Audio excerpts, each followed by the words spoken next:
I think it's very important that we give a name to all those who are suffering from human rights violations, from detentions, from being imprisoned in the gulag system of Mr. Putin nowadays again.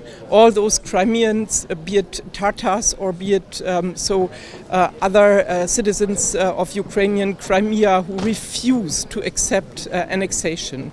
So it's very important to understand in the European Union that criticizing Mr. Putin, criticizing corruption is as well a crime nowadays in Crimea as being in favor of Ukraine or being in favor of the Mejlis and the self-determination of Crimean Tatars. And I think also very important is that we, together with the United Nations Office for Human Rights, that we again declare the status of the peninsula as an occupied territory. Occupied territory of the Crimean Autonomous Republic and the city of Sevastopol. And it should not be changed. This status, which we quote now from the United Nations resolution, for me also very important is the request to send official delegations by OSCE, by Council of Europe or the United Nations to Crimea to take care of those citizens under pressure, terrorized by FSB so the new Russian law.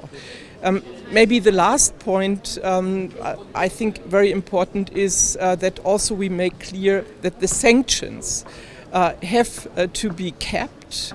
They should stand till Ukraine is not any longer occupied so Crimea is again a part of Ukraine.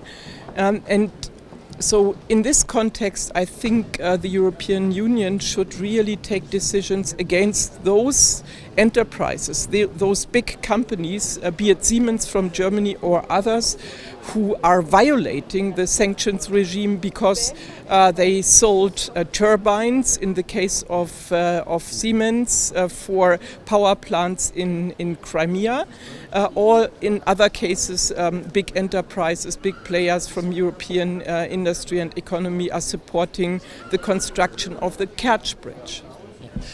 Briefly, in your opinion, when and what should be done to get Crimea back to Ukraine?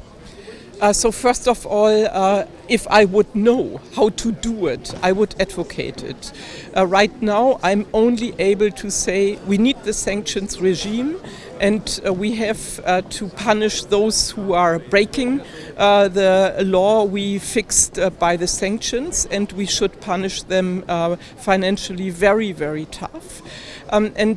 Second point, I think to take care of the human rights situations and to not allow Russians and FSB and those who are supporting Putin to continue with what many observers call the Russification of the peninsula. Thank you.